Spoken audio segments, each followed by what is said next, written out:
ইমামে আজম আবু হানিফা রাহমাতুল্লাহি আলাইহি কাপড়ের ব্যবসা করেছেন। কাপড়ের মধ্যে একটা কাপড় একটু দাগ লাগানো, ছেঁড়া, ছিদ্র আছে, খোঁটা আছে, ত্রুটি আছে, কাপড়টা আলাদা রাখলেন। আর ম্যানেজারকে বললেন, আমার ভাই তোমরা কাপড়টা আলাদা রাখো, চিহ্ন দিয়ে রাখো, কেউ যদি কিনতে আসে বলে দিও কাপড়ের মধ্যে ত্রুটি আছে, এই টাকা দাম ছিল এখন এত টাকা কম দিয়ে নিয়ে যাও, বলে দিও। কাপড়টা বিক্রি হয়ে গেল, কিন্তু ক্রেতাকে বলতে মনে নাই কাপড়ের ভেতরের মধ্যে ত্রুটি।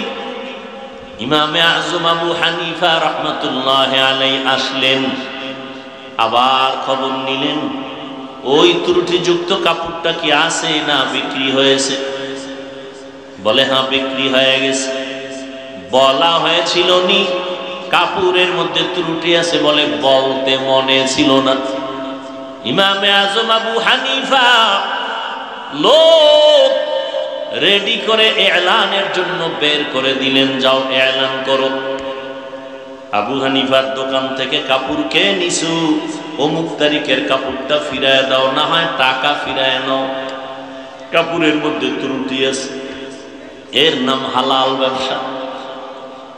লাকাদ জানাল বিলাদা ওয়া মান আলাইহা ইমামুল মুসলিমিনা আবু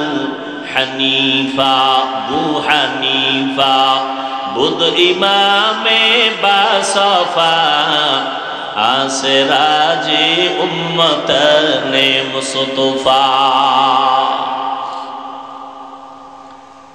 রহমতের নবী ব্যবসা শিখায় গেলেন, সাহাবায়ে কেরাম ব্যবসা শিখায় গেলেন। আমরাও যদি ওই লাইনে ব্যবসা করি, আমাদের ব্যবসাটা জান্নাতের পাল্লায় চলে যাবে। সাহাবায়ে কেরাম এই কাগজ লেখেন নাই, এই এলান করেন নাই, বিক্রি করা মাল ফেরত নেওয়া হয় না। বরং সাহাবায়ে কেরাম তথা নবীর আদর্শ, তুমি লিখে দাও বিক্রি করা মাল ফেরত নেওয়া হয়। এখন তুমি মনে করবা একটু লস হয়ে যাবে, একটা কাপড় বিক্রি করলাম রমাজানে, ঈদের বাজার, সে আইসা ফেরত দিল, আমার লস হয়ে গেল। নবী বলেন, তুমি তো মুমিন, তুমি তো বেঈমান না, তুমি তো আল্লাহ চিনো, রসুল চিনো, কোরআন জানো, হাদিস জানো, পরকাল বিশ্বাস করো, তোমার তো দুনিয়াটাই যথেষ্ট না, তোমার অনন্ত কাল শান্তির ঠিকানা জান্নাত পরকাল। অতএব তুমি এত পেরেশান কেন? তুমি যদি কাপড়টা ফিরাইয়া টাকা ফেরত দাও, নবী বলেন ওই টাকা দান করার সওয়াব পেয়ে যাও। এমন কোন ওলি পৃথিবীর থেকে বিদায় হন নাই যে মুসিবতের বেড়া জালে আটকিয়ে যান নাই। হেফাজত কে করেছেন? আল্লাহ করেছেন। আল্লাহ বলেন জমিনটা মুসিবতের জন্য, আর আমি মুসিবত দিয়েই পরীক্ষা নিব আমার মুমিনদের। وَلَنَبْلُوَنَّكُمْ بِشَيْءٍ مِّنَ الْخَوْفِ وَالْجُوعِ وَنَقْصٍ مِّنَ الْأَمْوَالِ وَالْأَنفُسِ وَالثَّمَرَاتِ وَبَشِّرِ الصَّابِرِينَ।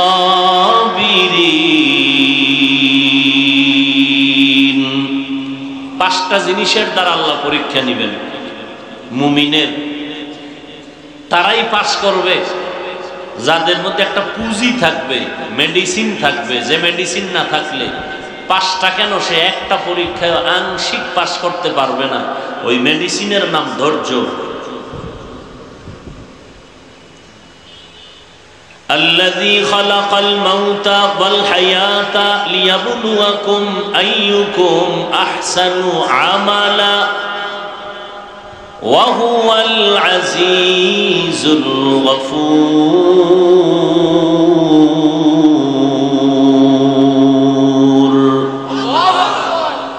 আল্লাহ আমলের পরীক্ষা নেওয়ার জন্য মানুষ পাঠাইছেন। ধৈর্য যাদের নাই তারা ফেল, যাদের ধৈর্য আছে তারা পাস। পৃথিবীর শ্রেষ্ঠ ধৈর্য ধারণকারী আম্বিয়ায়ে কেরাম দ্বিতীয় সিরিয়ালে সাহাবায়ে কেরাম কি পরিমাণ ধৈর্য ধারণ করেছিলেন দুনিয়াতে আল্লাহর ঈমানের পরীক্ষার সামনে। আল্লাহ তাদের পাশ করায় দিয়েছেন। বর্তমান দুনিয়াতে প্রচন্ড সূর্যের গরম, অতিবৃষ্টি, অনাবৃষ্টি। আপনারা জানেন দুবাইয়ে এই পরিমাণ বৃষ্টি হয়েছে যে ৭৫ বছরে নাকি এরকম হয়নি। ফিলিস্তিনের মুসলমান খায় মার, দুবাইয়ের মানুষ মার না খাইলেও ভিন্ন দিক থেকে তারা কঠিন মুসিবতে আছে। কথা ঠিক না? আসলে এগুলোকে আল্লাহ আমাদের বেশি নেক আমল করে এই জন্য দেন না আমাদের কিছু অপরাধ আছে?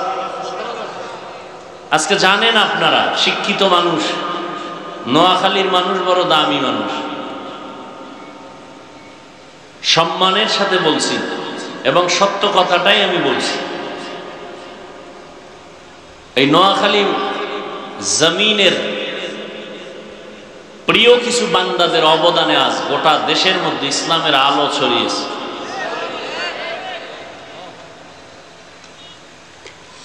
হাবিবুল্লাহ মেজবা রহমতুল্লাহ আলাইহি নাম শুনছেন? কোথায় বাড়ি? সাতক্ষী। উজানির কারি ইব্রাহিম রহমতুল্লাহ আলাইহি,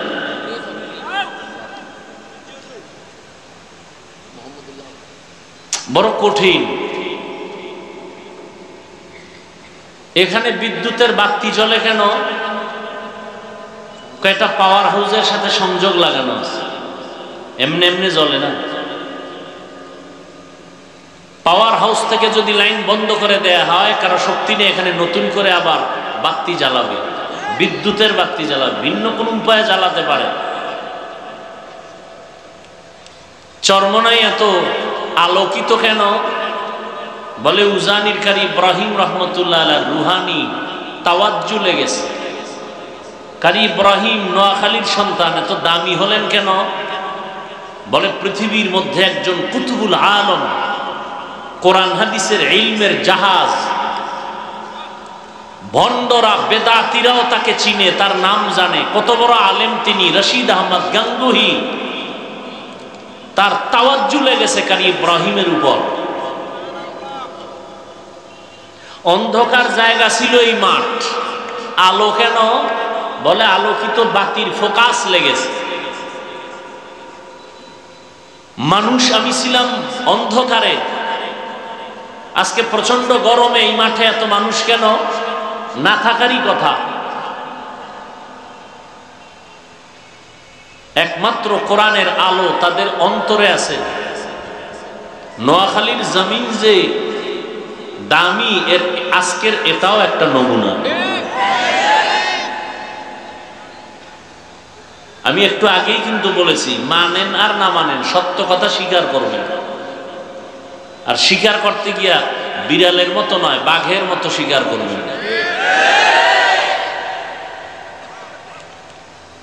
মুস্তফা আল হুসাইনি রহমতুল্লাহ আলাইহি লাকসাম, এক সময় তো এর আন্ডারেই ছিল, পরে না কুমিল্লা ভাগ হয়ে গেছে।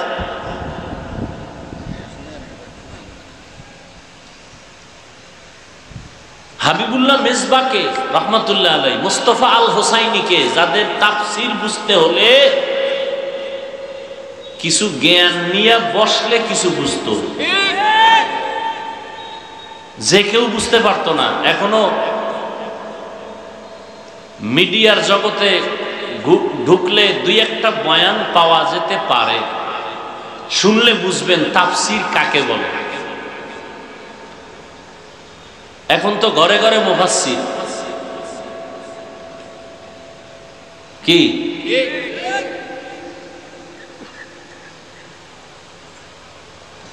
কিয়ামতের আগে মসজিদ হবে বেশি, মসজিদ সুন্দর হবে বেশি, অন্তর সুন্দর হবে না।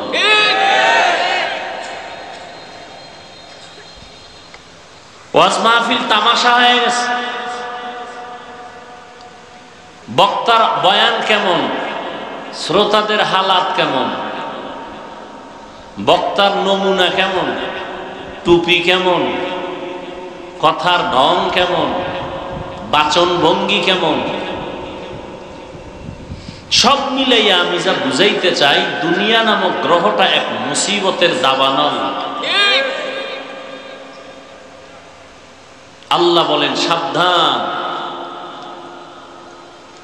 লা ইয়াগুররান্নাকা তাকাল্লুবুল্লাযীনা কাফারু ফিল বিলাদ মাতাউন কলিলুন সুম্মা মাওয়াহুম জাহান্নাম ওয়া বিইসাল মিহাদ।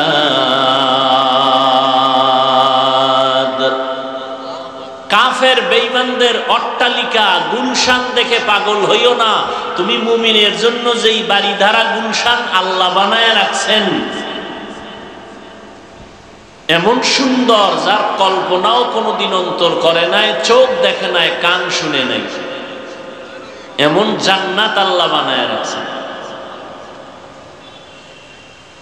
জান্নাতি হইয়া যারা মরবে, ইন্তেকালের আগ মুহূর্তে জান্নাতের ছবিটা তাকে আল্লাহ দেখায় দিবেন। জান্নাতীরা তখন দেখে হাসতে হাসতে মৃত্যুর বিছানায় পড়ে যাবে। আর গুনাহগারেরা জাহান্নামী যারা মৃত্যুর কালে কোন জাহান্নাম তার জন্য অবধারিত ছবিটা দেখবে, দেখে ভয়ে আতঙ্কিত অবস্থায় চোখ উল্টায় যাবে, হাত পা বাঁকা হয়ে যাবে, এমতো অবস্থায় মৃত্যুর কোলে ঢলে পড়বে। এমনই তো হয়।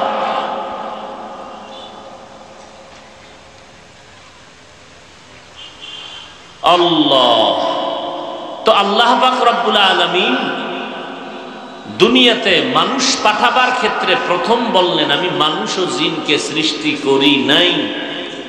হ্যাঁ করেছি, করি নাই কথা বলে মানুষের ব্রেনকে পরিষ্কার করে দিলেন।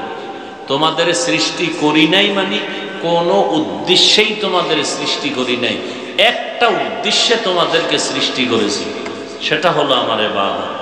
অর্থাৎ আমার ইবাদত ছাড়া আর কারো ইবাদত করা যাবে না। কারণ ইবাদত কি? ইবাদত মানুষের জীবনের শুরু থেকে মৃত্যু পর্যন্ত যা করবে, যা বলবে, সব ইবাদত। সব ঘুমাবেন ইবাদত, খানা খাবেন ইবাদত, খাবেন না তাও ইবাদত, বাজারে যাবেন ইবাদত, ডাক্তার হবেন ইবাদত। আমরা অনেকে মনে করি শুধু তাসবিহ টানা, নামাজ পড়া, রোজা রাখা এটা ইবাদত। ইবাদতের একটা অংশ নামাজ, ইবাদতের একটা অংশ রোজা। মানুষের পুরা জীবনটা ইবাদতের পর্দায় আটকানো। কান্না করবেন ইবাদত, হাসবেন তাও ইবাদত, নামাজ পড়েন এটা যেমন ইবাদত, নামাজ না পড়াটাও ইবাদত, রোজা রাখা যেমন ইবাদত, রোজা না রাখাটাও ইবাদত। ছিদ্রান্বেষণকারীরা এতটুকু বয়ান শুনে যদি চলে যায়, আর আগামীকালকে যদি ঘোষণা দেয় নামাজ পড়া ইবাদত, না পড়াটাও ইবাদত, যেমন আমি বলছি এই অংশটুকু কেটে দিয়ে দিবে, নামাজ না পড়াও ইবাদত, বাস এতটুকু দিয়ে দিবে। এরকম আমার প্রিয় কিছু বন্ধু আছে তো, থাকা ভালো, থাকা কি বলে তাবলীগের এত বাড়াইলো কে? আমি বললাম দুশ্মনের দুশ্মনিয়ে। কওমি মাদ্রাসা কমছে না বাড়ছে? সত্য কথা আমি কিন্তু শুরুতেই বলছি, মানেন আর না মানেন স্বীকার করবেন, কওমি মাদ্রাসা কমতেছে না বাড়তেছে? কারণ কি? দুশ্মনের দুশ্মনী এগুলোকে বাড়াচ্ছে। দুশ্মনের দুশ্মনী, যত দুশ্মনী করবে আরো বাড়বে। বাংলাদেশের প্রত্যেকটা ঘর হবে একসময় কওমি মাদ্রাসার একটা কারখানা, একটা গোডাউন। এর কারণ বান্দা চাইলে কিছুই হয় না, আল্লাহ চাইলে সব হয়। বান্দা চাইলে কিছুই হয় না, আল্লাহ চাইলে সব হয়।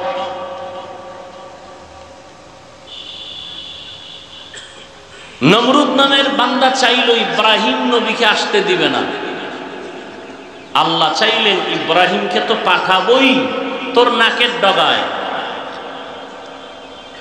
নমরুদেরটা টিকলো না, কারটা টিকলো? আল্লাহ। ফেরাউন চাইল মূসা নামের বান্দা জমিনে আসবে না, শত জিন্না ওয়াল ইনসি বাখা জুজ ইবাদত নিস্তে মাকসুদ আজ্জাহা। আল্লাহ তাআলা মানুষ বানাইলেন ইবাদতের জন্য। নামাজ পড়া যেমন ইবাদত, নামাজ না পড়াটাও ইবাদত। রোজা রাখা যেমন ইবাদত, না রাখাটাও ইবাদত। খানা খাওয়া ইবাদত, খানা না খাওয়াটাও ইবাদত। তবে এগুলো বিনা শর্তে না, দুইটা শর্তের বিনিময়। কয়টা শর্ত? দুইটা। এক নাম্বার শর্ত রেজা বিল কাজা, দ্বিতীয় শর্ত হলো তরিকায়ে রাসূল। যা করবা মুমিন, যা বলবা সব হবে আল্লাহর সন্তুষ্টির জন্য। যা করব যা বলবো সব হবে মদিনাওয়ালা নবীর তরিকা।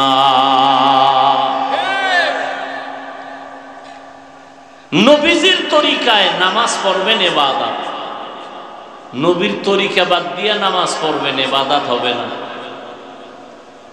মাগরিবের 3 রাকাত ফরজ। কয় রাকাত? 3 রাকাত ফরজ।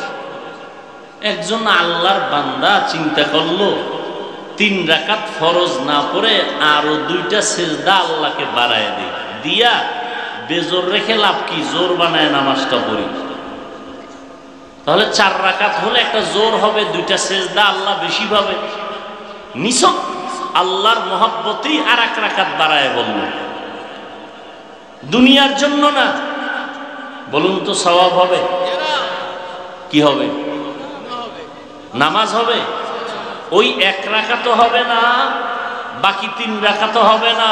আল্লাহ কয় চালাকি করলি কেন? দাঁড়াইয়া আবার কানে ধর, কানে ধরে আবার নতুন করে নামাজ পড়ো। কারণ সে তো 2টা সেজদা আল্লাহকে বেশি দিয়েছে, এরপর হয় না কেন? রসুলের তরিকায় নেই, রসুলের তরিকায় নেই। এজন্য যা করব যা বলবো সব রসুলের তরিকায়। রসুলের তরিকায় আপনি হাসি দিবেন, সওয়াব ইবাদত। রসুলের তরিকায় কান্না করবেন, ইবাদত। রসুলের তরিকায় খানা খাবেন, ইবাদত। রসুলের তরিকায় রোজা রাইখা খানা না খাওয়া ইবাদত। রোজা রাখছি যেমন ইবাদত। একজনে 30টা রোজা রাইখা আবেগ বেড়ে গেছে, চিন্তা করে ঈদের দিনও রোজা রাখি, হবে? কেন? নবীজির তরিকায় নাই। হামসুরাতো হামসিরাতে মুস্তফা দর তামামি হালে উকুন ইত্তেবা ইত্তেবায়ে সুন্নতে খায়রুল বাশার গিরে লাজম তাবয়াবি আই পেশা। এরে নবীর আশিক, ভালো করে শুনো। আল্লাহ মানুষ ইবাদতের জন্য দুনিয়ায় পাঠাইছেন, আর কোন কাজের জন্য আল্লাহ পাঠান নাই। জমিনে মানুষ তুমি যা করবা সব ইবাদত। বিবাহ করা ইবাদত, সন্তানাদি নেয়া ইবাদত। রহমতের নবী বলেন, তুমি নিজের হালাল কামাই রুজির একটা অংশ তোমার স্ত্রীর পেছনে যদি ব্যয় করো, কিয়ামতের ময়দানে এই অংশটার সওয়াব নেকের পাল্লায় উঠানো হবে। স্ত্রীকে যদি একটা লোকমা দাও, একটা কাপড় দাও, সাদকা হিসাবে সওয়াব। সন্তানের পেছনে যা ব্যয় করবা সব সাদকার সমান সওয়াব। আল্লাহ রাব্বুল আলামিন মানুষকে বেশি ভালোবেসেছেন কারণ এই জমিনের মধ্যে আল্লাহ মানুষকে বড় মহব্বত করে বানাইছেন। ফেরেশতাকে আল্লাহ এত মহব্বত করেন না, মানুষকে যে মহব্বত করেন। আর এই মানুষের ভেতরে আল্লাহর কাছে আরো বেশি দামি, বেশি প্রিয় যাদের ভেতরে থাকবে আল্লাহর মহব্বত, রসুলের মহব্বত। আল্লাহ পাক রব্বুল আলামিন বলেন, ও গোলাম, ইবাদতের জন্য আমি দুনিয়াতে পাঠাইলাম। তার মানে এটা না যে ইবাদত করতে গেলে ব্যবসা করা যাবে না, ইবাদত করতে গিয়া চাকরি করা যাবে না, এটা ভুল কথা। আমার নবীও ব্যবসা করেছেন, সাহাবায়ে কেরামও ব্যবসা করেছেন, আউলিয়ায়ে কেরাম ব্যবসা করেছেন। ব্যবসা করাটাও ইবাদতের অন্তর্ভুক্ত। আল্লাহ বলেন, আহাল্লাল্লাহুল বাইআ ওয়া হাররামার রিবা, আমি ব্যবসাকে করেছি হালাল, সুদকে করেছি হারাম। ব্যবসা হালাল, সুদ কি হারাম, নিকৃষ্ট হারাম। সুদের খাতায় যাদের নাম থাকবে এদের কোন আমল আল্লাহর আদালতে কবুল হবে না। আল্লাহ বলেন, ইয়া আইয়ুহাল্লাযীনা আমানুত্তাকুল্লাহ ওয়া যারু মা বাকিয়া মিনার রিবা ইন কুনতুম মুমিনিন। ও মুমিন, আল্লাহকে ভয় করো, তাকওয়া অর্জন করো, সুদের রাস্তা থেকে নিজেকে বাঁচাও যদি প্রকৃত মুমিন হও। ফাইন লাম তাফআলু ফাযানু বিহারবিন মিনাল্লাহি ওয়া রাসূলিহি, যদি আমি আল্লাহর ভয় না নিয়া তোমার গায়ের জোরে অপরাধ করো, রেডি হও, আমি আল্লাহ আর আমার রাসূল তোমার সাথে যুদ্ধ করার জন্য রেডি। ব্যবসা হালাল, ব্যবসা ইবাদত। কেমন ইবাদত? আল্লাহর নবী ব্যবসা করেছেন, আবু বকর সিদ্দিক প্রথম খলিফা ব্যবসা করেছেন। আমাদের মাযহাবের ইমামে আযম আবু হানিফা রাহমাতুল্লাহ আলাইহি ব্যবসা করেছেন। আল্লাহ কোরআনের আইন করে দিলেন ব্যবসা হালাল। নবীজি বলেন, ক্বালান নবী সাল্লাল্লাহু আলাইহি ওয়া আলিহি ওয়া সাল্লাম, আত-তাজিরু সুদুকুল আমিন মা'আন নাবিয়্যিন ওয়াস সিদ্দিকিন ওয়াশ শুহাদা'i ওয়াস সালিহিন। আল্লাহর নবী বলেন, ও ব্যবসায়ীরা, হালাল ভাবে যদি ব্যবসা করো, কিয়ামতের ময়দানে নবীগণ, সিদ্দিকগণ, শহীদগণের সাথে জান্নাত পেয়ে যাবে। ব্যবসা হালাল, এটা ইবাদত। কোন ব্যবসা? যেই ব্যবসা নবী করেছেন, সাহাবায়ে কেরাম করেছেন, তাদের ব্যবসার মধ্যে কোনো ধোঁকা নাই, কোনো মিথ্যা নাই, কোনো ধোঁকা নাই, কোনো মিথ্যা নাই। ইমামে আযম আবু হানিফা রাহমাতুল্লাহ আলাইহি কাপড়ের ব্যবসা করেছেন। কাপড়ের মধ্যে একটা কাপড় একটু দাগ লাগানো, ছেঁড়া, ছিদ্র আছে, খোঁটা আছে, ত্রুটি আছে, কাপড়টা আলাদা রাখলেন। আর ম্যানেজারকে বললেন, আমার ভাই, তোমরা কাপড়টা আলাদা রাখো, চিহ্ন দিয়ে রাখো, কেউ যদি কিনতে আসে বলে দিও কাপড়ের মধ্যে ত্রুটি আছে, এই টাকা দাম ছিল, এখন এত টাকা কম দিয়ে নিয়ে যাও, বলে দিও। কাপড়টা বিক্রি হয়ে গেল, কিন্তু ক্রেতাকে বলতে মনে নাই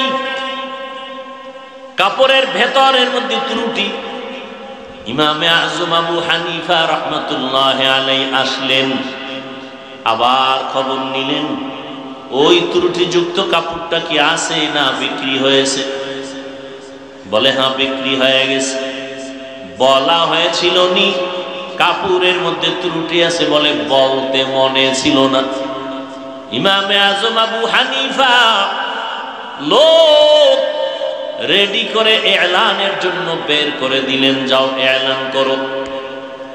আবু হানিফার দোকান থেকে কাপড় কে নিছু, অমুক তারিখের কাপড়টা ফিরায় দাও, না হয় টাকা ফিরায় নাও, কাপড়ের মধ্যে ত্রুটি আছে। এর নাম হালাল ব্যবসা। লাকাদ জানাল বিলাদা ওয়া মান আলাইহা ইমামুল মুসলিমিনা আবু হানিফা বুদ ইমামে বাসফা আসরাজে উম্মতনে মুস্তফা।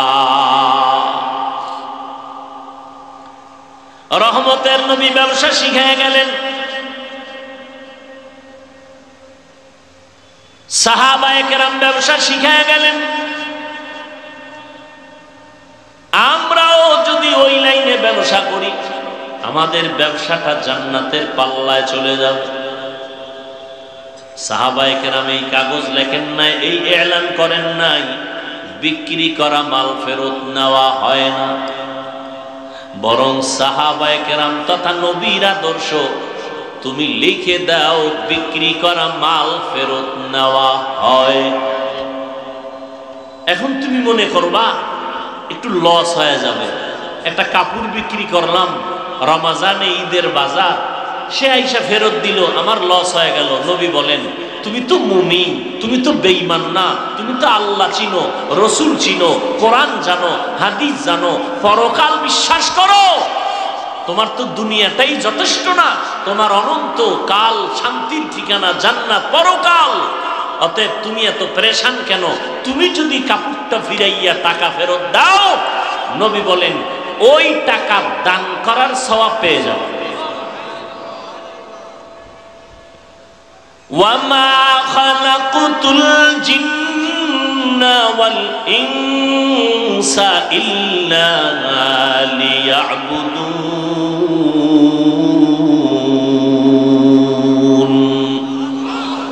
আল্লাহ মানুষ ও জিনকে ইবাদতের জন্য বানাইলেন। ঘুমাইবেন তাও ইবাদত, যদি নবীর তরিকায় হয়। নবীর তরিকায় ঘুম যাবেন তাও ইবাদত। নবী বলেন, কোন মুমিন যদি এশার নামাজ পড়ে ঘুমিয়ে যায়, আবার ঘুম থেকে উঠে যদি আবার ফজরের নামাজ আদায় করে, নবী বলেন তুমি ঘুমাইয়া যেই সময়টা বিছানায় কাটাইছো, ওই সময়টাও নেকের পাল্লায় ওজন দেওয়া হবে। আতিনা ফি দারে দুনিয়া না হাসান, আতিনা ফি দারে উকবা না হাসান, ইয়া গিয়াসাল মুস্তাগীসিন ইহদিনা লিফতিখারা বিল উলুমে ওয়াল গিনা। হর গোরি দে নেকো তু তৈয়ার है, जो न मांगे उससे तू बेजार है। ঘুমটাও ইবাদত, বাথরুমে যাবেন তাও ইবাদত, সওয়াব হবে, গুনাহ হবে না। নবীর তরিকায় যাবেন, বাম পা দিয়া বাথরুমে ঢুকবেন, দোয়া পড়ে। দোয়া পারেন না, শুধু বিসমিল্লাহ বলে ঢুকবেন। বাথরুম ভেতরের অংশটা একটা ফিতনার জায়গা, একটা মুসিবতের জায়গা। অদৃশ্য দুশ্মন ওই বাথরুমে বসে আছে। এজন্য নবী বলেন, খালি মাথায় বাথরুমে যেও না, খালি পায়ে যেও না। খালি মাথায় বাথরুমে যাইও না, খালি পায়ে বাথরুমে যাও না। বাম পা দিয়া ঢুকো, দোয়া পড়িয়া ঢুকবার। দোয়া যদি না পারো, অন্তত বিসমিল্লাহ বলে ঢুকো। বাথরুমে গিয়া যখন বসবা, হাঁটুর উপরে কাপড় উঠাবা না। কাফের মুশরিকরা কয়, তুমগো নবী শ্রেষ্ঠ নবী না? কাহা কয় তুমগো নবী শ্রেষ্ঠ কেমনে? বাথরুম কেমনে করবে তাও হাতে নাতে শিখায়। এটা একটা কথা হইল? আমার নবী কেমনে বাথরুমে যাবে, পানিটা ব্যবহার কোন সিস্টেমে করবে, বসবে কেমনে, তাও আমার শ্রেষ্ঠ নবী শিখায় গেছে। বাথরুমে গিয়া বসবে, হাঁটুর উপরে কাপড় উঠবে না। নাম্বার 2, বাম পায়ের উপরে ভর করে বসবে, এটা সুন্নত।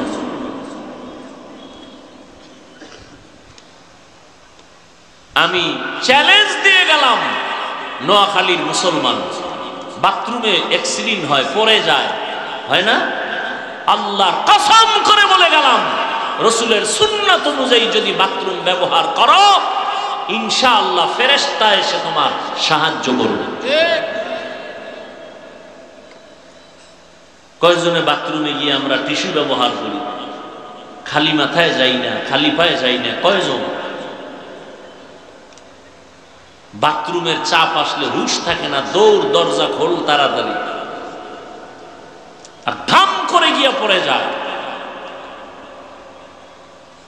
সুন্নতের চিন্তা নেই, কোন পা দিয়া ঢুকছি, কোন পা দিয়া বের হয়েছি খবরই নেই। নবীর তরিকায় দুনিয়ার কাজ করবেন সওয়াব, আর নবীর তরিকা বাদ দিয়া নেকের কাজ করবেন, কাজটা নেক কাজ, কিন্তু নবীর তরিকায় করেন নাই, গুনাহ হবে, সওয়াব হবে না।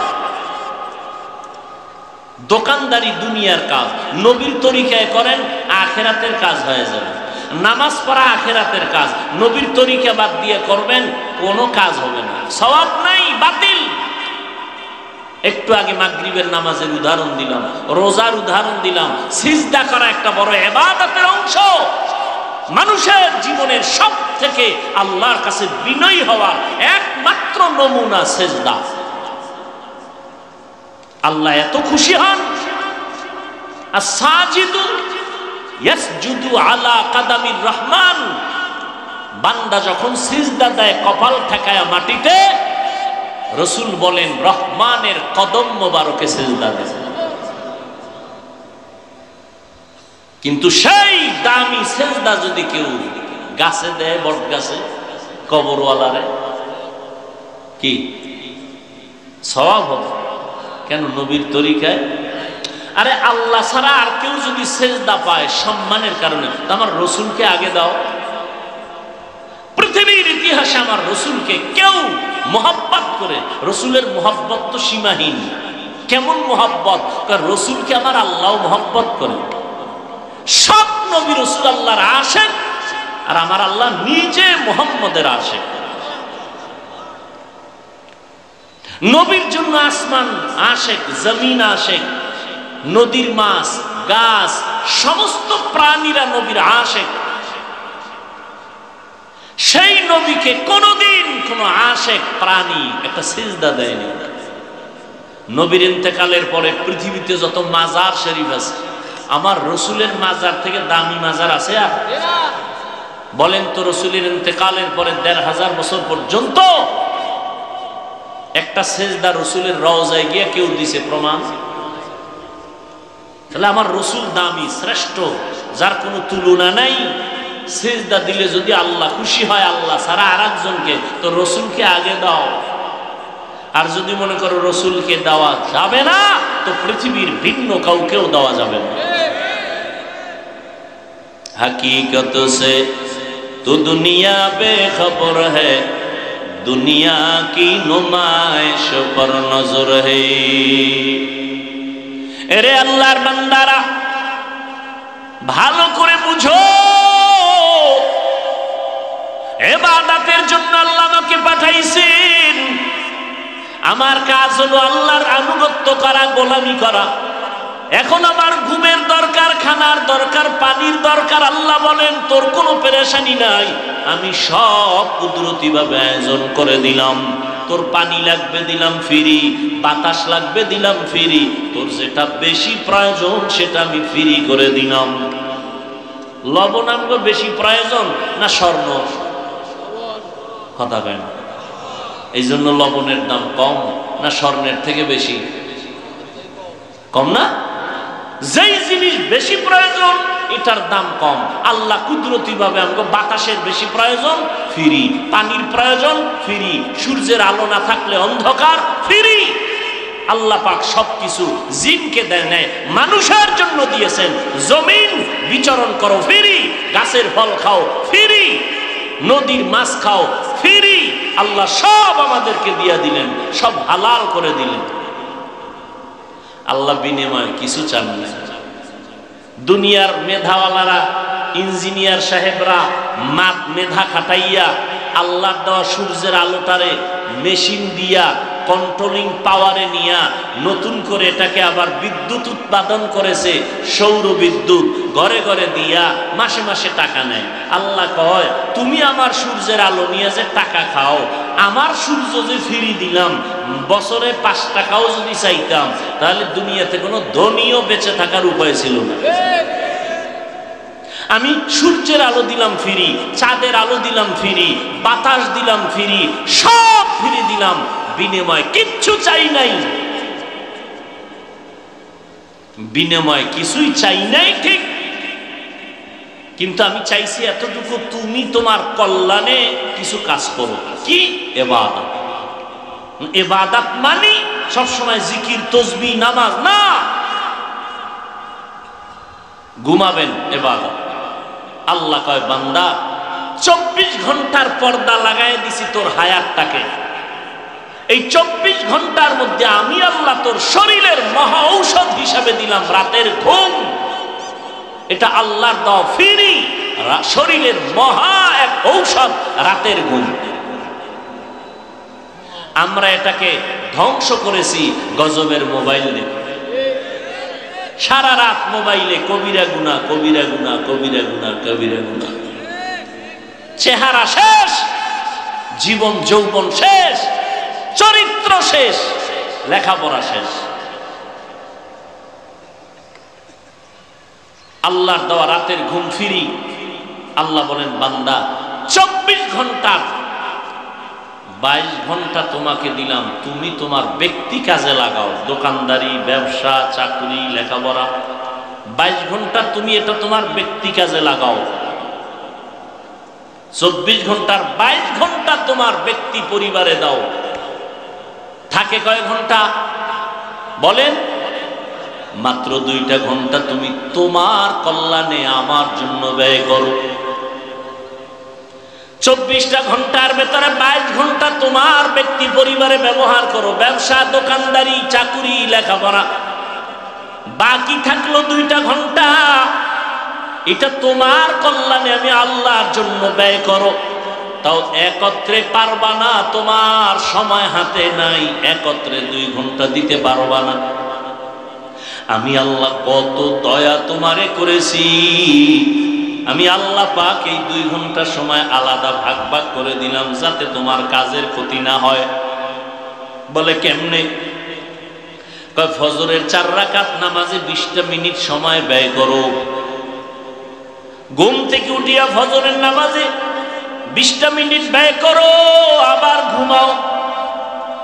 এরপরে তুমি দোকানে যাও, চাকরিতে যাও, ব্যবসায় যাও।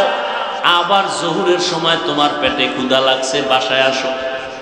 আইসা আবার তুমি তোমার ফ্রি হইয়া গোসল করে জোহরের 10টা রাকাত নামাজে আর আবার 20 মিনিট সময় ব্যয় করো। এরপরে খানা খাইয়া রেস্ট নিয়ে আবার দোকানে যাও। আবার আসরের সময় একটু ক্ষুধা লাগতে পারে, হালকা নাস্তা করো, আবার 4 রাকাত নামাজে 20 মিনিট সময় দাও। আবার তুমি দোকানদারি করো, চাকরিতে যাও। মাগরিবের 5 রাকাত সময় 20 মিনিটটা ব্যয় করিও। আবার তুমি তোমার কাজে যাও। এশার নামাজের সময় আবার 9 রাকাত নামাজ পড়ে 20টা মিনিট সময় দিও। তোমার চাকরির যেন ঝামেলা না হয়, আমার আইন মানতে গিয়া তোমার যেন চাকরির সমস্যা না হয়। ফাঁকে ফাঁকে ফাঁকে ফাঁকে সময় দিয়ে দিও। 5 বেলার নামাজ, ফজরে 20 মিনিট, জোহরে 20 মিনিট, আসরে 20 মিনিট, মাগরিবে 20 মিনিট, এশার নামাজে 20 মিনিট দাও। দিয়ে এরপরে নামাজ পড়ে তুমি বাসায় গিয়া স্ত্রী পরিবারের হক আদায় করে ঘুমাও। ও আল্লাহর বান্দা, আমার দেওয়া ফ্রি বাতাস ভোগ করলা, পানি ভোগ করো ফ্রি। আমার দেওয়া সূর্যের আলো ভোগ করলা ফ্রি। আমার দেওয়া চাঁদের আলো ভোগ করতেছো ফ্রি। আমি বিনিময় কিচ্ছু চাই নাই। আমি বলি নাই আমার ঘরে আইসা গামছা কোমরে বাইদা ইবাদত করো, পরিবারে যাইবা না। আমি আল্লাহ এমন আইন করি নাই। একজন সাহাবী নবীর কাছে গিয়া বলেন, ইয়া রাসূলুল্লাহ, আমার মনে চায় আমি জঙ্গলে যাইয়া সারা দিন রোজা রাখি, সারা রাত ইবাদত করি, বিয়ে শাদী করব না। মদিনার নবী বলেন, লা রহবানিয়াতা ফিল ইসলাম, ইসলামের মধ্যে বৈরাগ্যের একাকিত্বের কোনো স্থান নাই। অতএব তুমি সবারে মিলাইয়া আল্লাহর ইবাদতে সময় কাটাও। আল্লাহ বলেন, আমার দেওয়া পানি, আমার দেওয়া বাতাস, আমার দেওয়া সবকিছু ভোগ করলি, আমি আল্লাহ বিনিময়ে কিছুই চাইলাম না। তোর চাকরি করা বন্ধ কর তাও বলি নাই, ব্যবসা বন্ধ করা বলি নাই, লেখাপড়া বন্ধ করা বলি নাই। সব ঠিক রাখার ফাঁকে ফাঁকে 20 মিনিট করে সময় দিয়ে ফজরের 4 রাকাত নামাজ পড়ো, মাগরিবের 5 রাকাত পড়ো, আসরের 4 রাকাত পড়ো। এই মাত্র 2টা ঘন্টার সময় তুমি তোমার কল্যাণে আল্লাহর জন্য দিবা, তাও যেন তোমার ব্যক্তিগত পরিবারের কাজে কোনো আঘাত না লাগে। এত সুন্দর সুযোগ দেওয়ার পরেও যারা এই সময়টা দিয়া নামাজ পড়বা না, আমি আল্লাহ তোমাকে সোজা ছেড়ে দিব না। আমি আল্লাহ পাক তোমার জন্য বানায় রাখছি জাহান্নাম। ইন্নাল আবরারা লাফি নাঈম ওয়া ইন্নাল ফুজ্জারা লাফি জাহিম। নেক আমল করিয়া যদি আসো জান্নাত, গুনাহ করিয়া যদি যাও জাহান্নাম। জান্নাতটা কেমন, জাহান্নাম কেমন, আল্লাহ তাও কোরআনে বয়ান করেছেন। জান্নাতিন তাজরি মিন তাহতিহাল আনহার, এমন জান্নাত আমি নেক আমলওয়ালাদের দান করব, যেই জান্নাতের তলদেশে নহর থাকবে, মধুর নহর, দুধের নহর, প্রবাহমান ঝর্ণা দ্বারা থাকবে। এমন জান্নাত যেখানে কোনো বাথরুমের ব্যাগ হবে না, অশান্তির বেড়াজাল নাই। এমন জান্নাত যেই জান্নাতে কোনো কালো মানুষ নাই, বুড়া বুড়ি থাকবে না, সব হবে যুবক যুবতী এবং শ্রেষ্ঠ সুন্দর সুন্দরী। এমন জান্নাত আমি আল্লাহ দেওয়ার ওয়াদা করলাম। নেক আমল করিও, আর যারা আমার এত নিয়ামত খাইয়াও মাত্র 2টা ঘন্টার সময় আমার ইবাদতে তোমার কল্যাণে ব্যয় করতে পারবা না, আমি আল্লাহ তোমাকে ছাড় দিব না। রেডি হইয়া যাও, আমি আল্লাহ পাক করায় গন্ডায় তোমার এই নিয়ামতের হিসাব নিব। সুম্মা লাতুসআলুন্না ইয়াওমাইযিন আনিন নাঈম, আমি আল্লাহ কিয়ামতের ময়দানে আমার নিয়ামতের হিসাব চাইব। আমার দেওয়া পানি ফ্রি ব্যবহার করেছো, আমার আইন মানছো কিনা বলো। আমার দেওয়া ফ্রি সূর্যের আলো ভোগ করেছো, আমার হুকুম মানছো কিনা বলো। সব নিয়ামতের আমি হিসাব নিব, সেদিন পালানোর কোনো রাস্তা নেই। ও যুবক, কয়দিন আর দুনিয়াতে বাহাদুরি করবা? এমন একটা দিন নাই যুবকের লাশের খবর নেই। কয়দিন আর বাঁচবা দুনিয়ায়? গাড়ির নিচে যুবকের লাশ, পানির নিচে যুবকের লাশ, ঘুমের বিছানায় যুবকের লাশ। ও যুবক, আল্লাহর কোরআন সত্য, নবীর কথা সত্য। কেমন সত্যবাদী নবী আমার, 63 বছর হায়াতে ভুলেও কোনোদিন একটা মিথ্যা কথা বলেন নাই। ওই নবীর কথা মিথ্যা মনে করিও না রে বাবা। আজকে আমি তোমার পায়ে ধরে ধরে বুঝাইতেছি রে যুবক,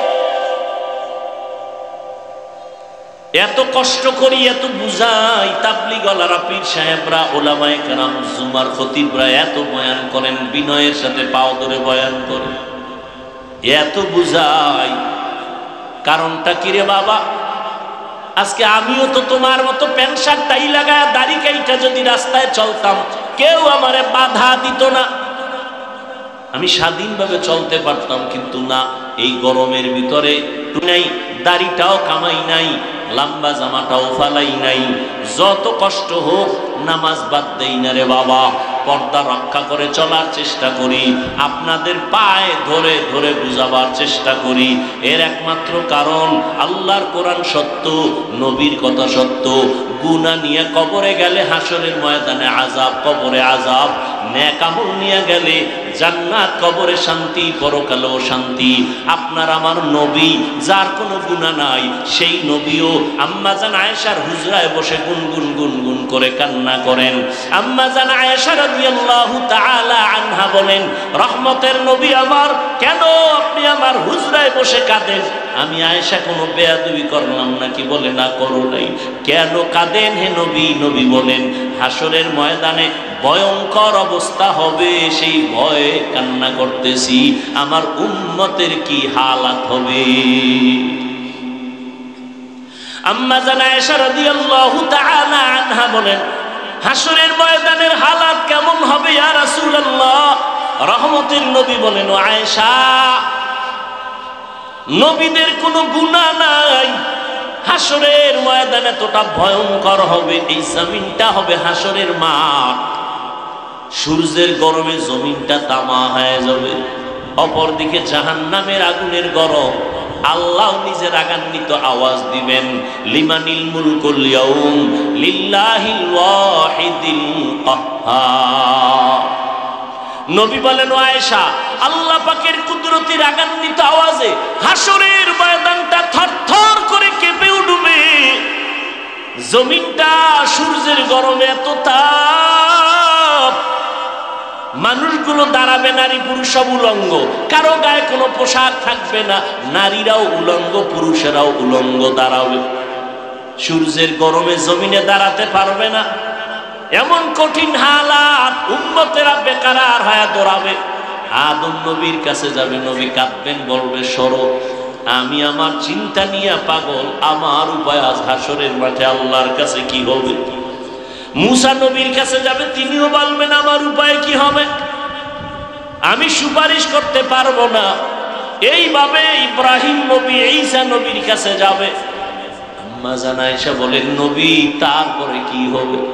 মায়ার নবী বলেন, এই উম্মতেরা সর্বশেষ, যখন কোন নবীর কাছে গিয়ে একটা ঠাই পাবে না, ঘুরতে ঘুরতে আমার কাছে হাজির,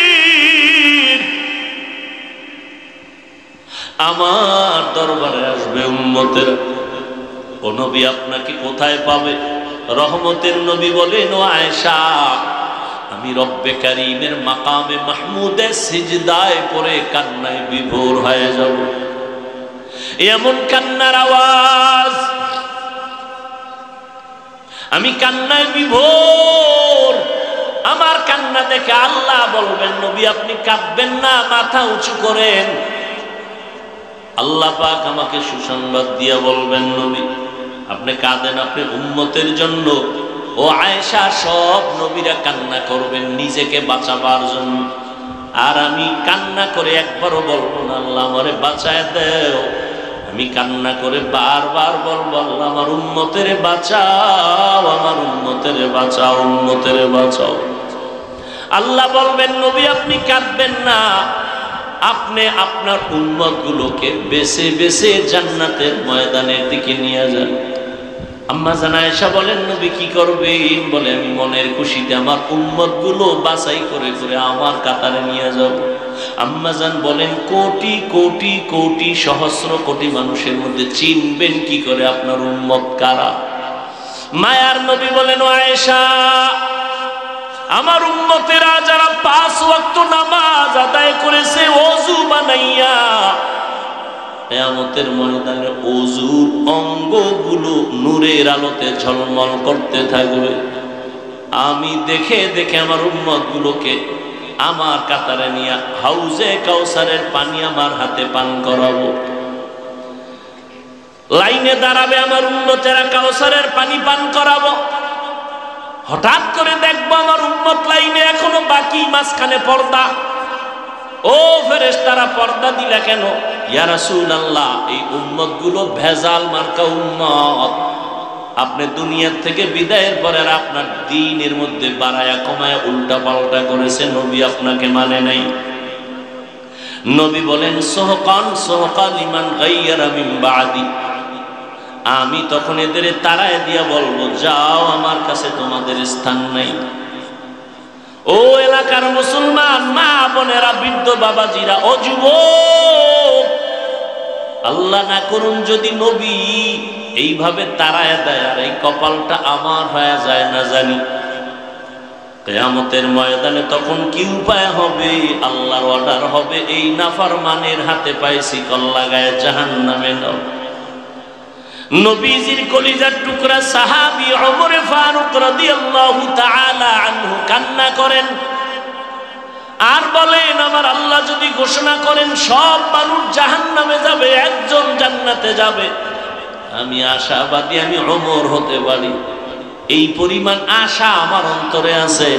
পক্ষান্তরে যদি আল্লাহ ওয়াদা করেন, ঘোষণা করেন সব মানুষ জান্নাতে যাবে, একজন জাহান্নামে যাবে, আমি আল্লাহর আযাবের এতটাই ভয় করি যে ওই জাহান্নামী আমি হয়ে যাই নাকি।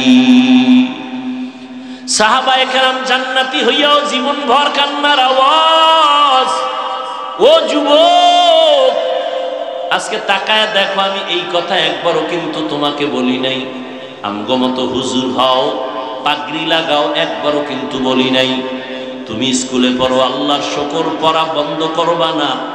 তুমি কলেজে পড়ো, পড়ো, চাকরি করো, ব্যবসা করো, বাধা নাই। তুমি ডাক্তার হও, ইঞ্জিনিয়ার হও, প্রফেসর হও, বাধা নাই। অনুরোধ, তবে মা বাবার সাথে বেয়াদবি করিয়া জীবন নষ্ট করবা না।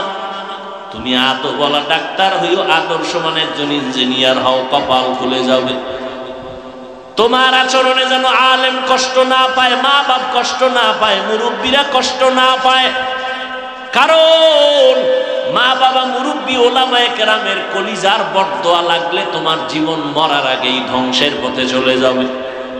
অতএব তুমি আদবওয়ালা ডাক্তার হইও, তোমার আচরণে যেন মায়ের কলিজা ঠান্ডা হয়।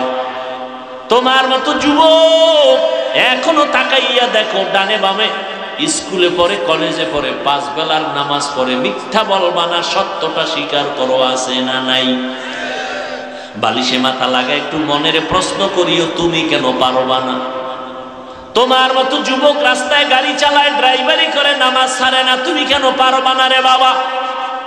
জীবনে চালাকি তো কম করলা না, জীবনে তো নামাজ কম ছাড়লা না, জীবনে তো আলেমদের বিরোধিতা কম করলা না, কিন্তু ফায়দা কি হইল তোমার? কি লাভ হইল তোমার? কই, তোমার তো কোনো লাভ হয় নাই, বরং তোমার মাও তোমার উপরে বেজার, তোমার বাবাও তোমার উপরে বেজার। কারণ ওই সন্তানটাই আলেমের বিরোধিতা করতে পারে যেই সন্তানটার উপরে মা বাবার বরদোয়া থাকে। মা বাবার বরদোয়া থাকলেই ওই সন্তান আলেমের বিরোধিতা করে, ইসলামের বিপক্ষে কথা বলে, মা বাবার বরদোয়া থাকার কারণে। আর মা বাবা যেই সন্তানটারে কলিজা দিয়া দোয়া করবে, ওই সন্তান ভিন্ন কারো সাথে চূড়ান্ত পর্যায়ের বেয়াদবি করতে পারবে না। আল্লাহ হেফাজতের ব্যবস্থা করবেন। কারণ হাদিসে স্পষ্ট নবী বলেন, যেই সন্তানের উপরে মা বাবা খুশি, আমি আল্লাহও খুশি।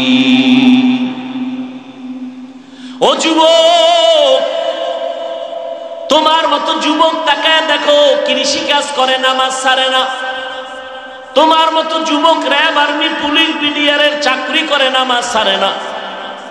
বলো তুমি কেন পারবা না? আমরা যারা নামাজ পড়ি, রোজা রাখি, দাড়ি রাখলাম, কই?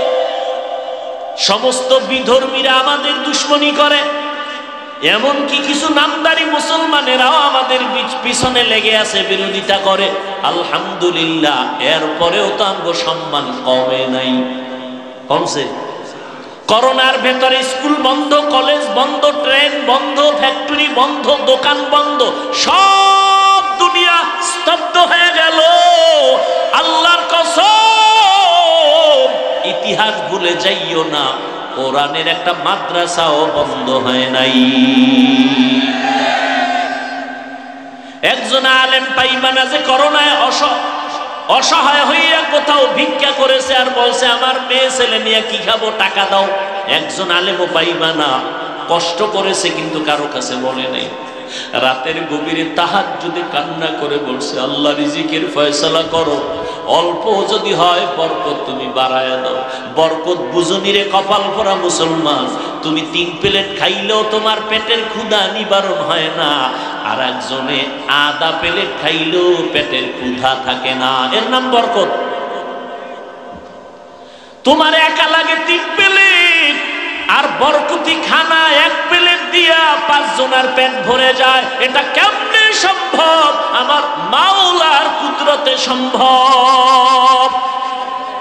তুমি দেখো না, ইফতারির বাকি আছে আধা ঘন্টা, সামনে ইফতারি রেডি, 10 জনের আইটেম, শরবত, পানি, 10 জনের ইফতারি, 10টা লোক দাঁড়ানো, কিন্তু মনে মনে এমন পিপাসা লাগছে, ক্ষুধা এমন, মন গেছে খারাপ হইয়া 10 জনের যা দিছে তো আমার একা লাগবে। মনে মনে কয় 2-1টা এখান চলে যেত, তাহলে 2 প্লেট বেশি হইতাম। কিন্তু আমার মালিকের বরকত দেখো, শরবতের গ্লাসটা টান দিয়া বিসমিল্লাহ বলে যখন শরবত পান করলো, নিজের প্লেটের ইফতারিও খাওয়ার ক্ষুধা থাকে না। কাদের কুদরত দারি বার কামাল, আনতা রব্বি আনতা হাসবি জুল জালাল। ওরে সারা দুনিয়ার মানুষ যদি আমাকে গালি দেয়, কোনো দুঃখ নাই, আমার আল্লাহ যদি আমাকে ভালোবাসেন। ও যুবক, নবীর পেছনে দুশমন, সাহাবায়ে কেরামের পেছনে দুশমন, আল্লাহর খাস বান্দাদের পেছনে দুশমন। ও যুবক বাবারা, পায়ে ধরে ধরে বলে গেলাম, তুমি যতই কিছু বলো না কেন, ভাবো না কেন, চালাকি করো না কেন, আজকে তুমি কার পাল্লায় বইরা আলেমের পিছনে লাগছো?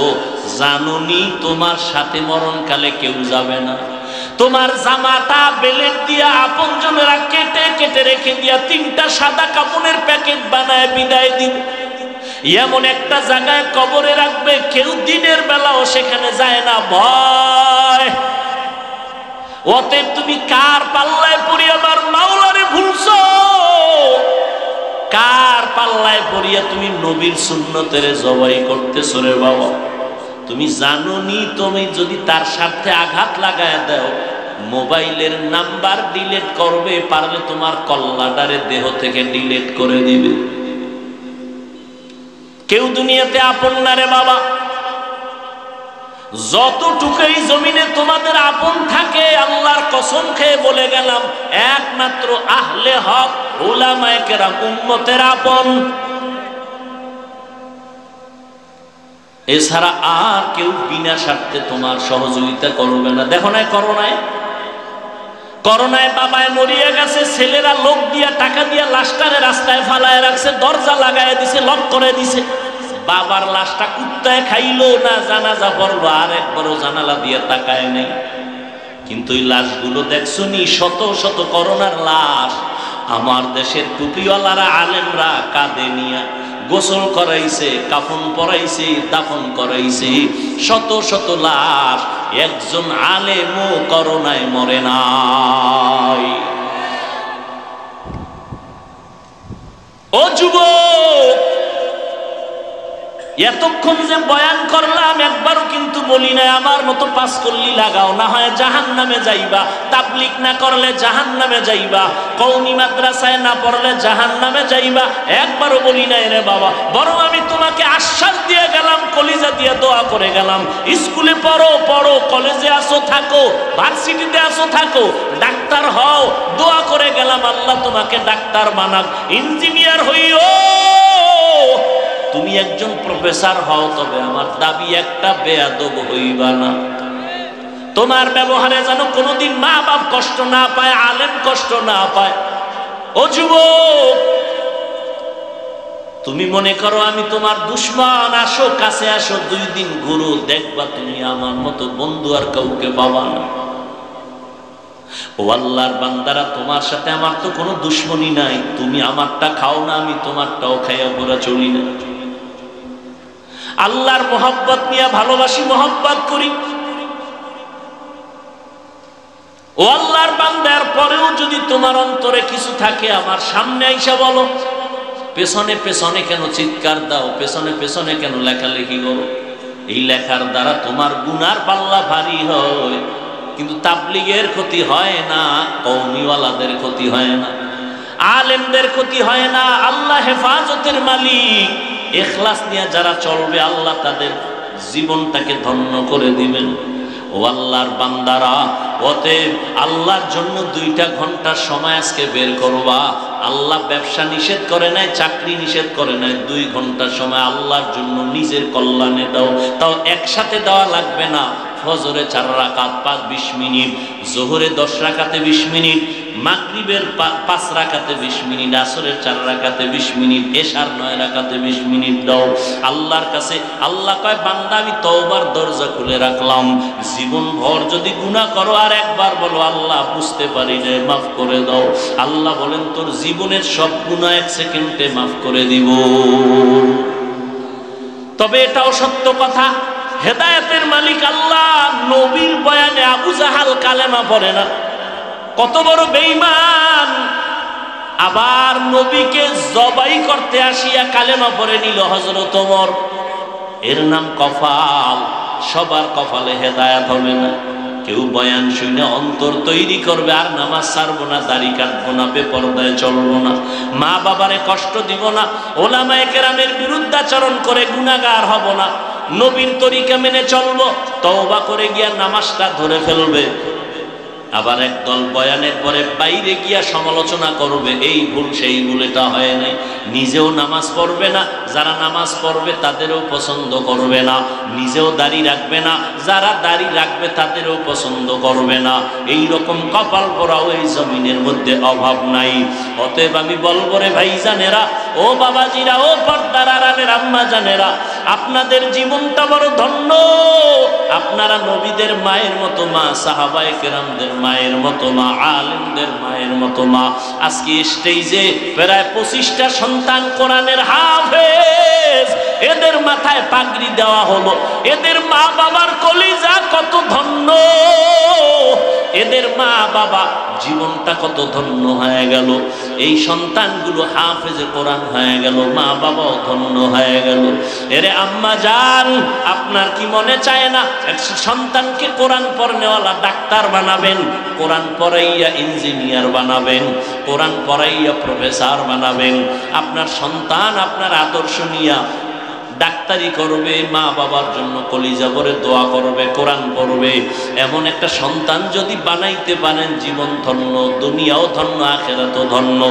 ও মা, এখন থেকে তওবা করে নেন, নিজেও নামাজ পড়বেন, সন্তানকেও নামাজি বানাবেন, নিজেও কোরআন পড়বেন, সন্তানকেও কোরআন পড়নেওয়ালা বানাবেন। ওলামায়ে কেরামের দোয়া নেওয়াইতে থাকবেন, কপাল খুলে যাবে রে মা। স্বামীর মাল হেফাজত করবেন, সন্তানগুলোকে আমানতের সাথে আদর্শওয়ালা বানাবেন। এখন থেকে তওবা করেন। বৃদ্ধ বাবাজিরা আপনারাও তওবা করেন, যুবক বাবারাও তওবা করে নাও। জীবনে নামাজ ছাড়বা না, বেপরদায় চলবা না, মা বাবারে কষ্ট দিবা না। ওলামায়ে কেরামের পরামর্শ নিয়ে নবীর তরিকা মানিয়া জীবন চালাইবা। জীবনে আল্লাহকে বেজার করবা না। তওবা করার মতো যদি নিয়ত হয়, মুনাফিকি দুর্বলতা যদি অন্তরে না থাকে, দুটো হাত আমার আল্লাহকে দেখায় দাও। আয় আল্লাহ, হাতগুলো কবুল করে নেন, তওবা কবুল করে নেন। তওবার উপরে মজবুত হইয়া চলার মতো তৌফিক আমাদের দান করে দেন, আমিন।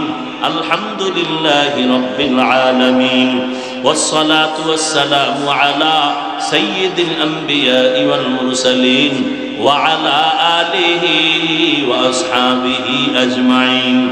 يا أرحم الراحمين، يا أرحم الراحمين، يا أرحم الراحمين، رب ارحمهما كما ربياني صغيرا.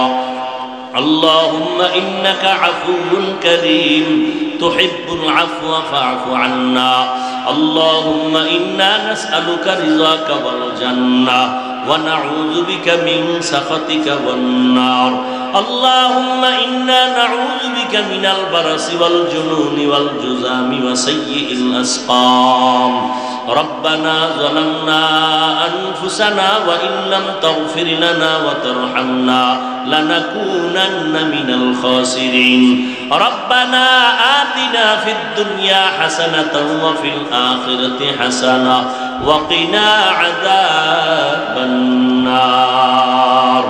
ও দয়ার মালিক, প্রচন্ড গরমের ভেতরে দিনের এই ময়দানে আমরা হাত তুলেছি, ওলামায়ে কেরাম, মুরব্বী, হাজী সাহেব, কত যুবক, কত ছাত্র ভাই, পর্দার আড়ালের মা বোনেরা, আয় আল্লাহ আমরা তওবার নিয়তে হাত তুললাম, মেহেরবানি করে আমাদেরকে মাফ করে দেন, তওবা কবুল করে নেন, মৃত্যু পর্যন্ত দ্বীন ও সুন্নাত অনুযায়ী চলার তৌফিক দান করেন।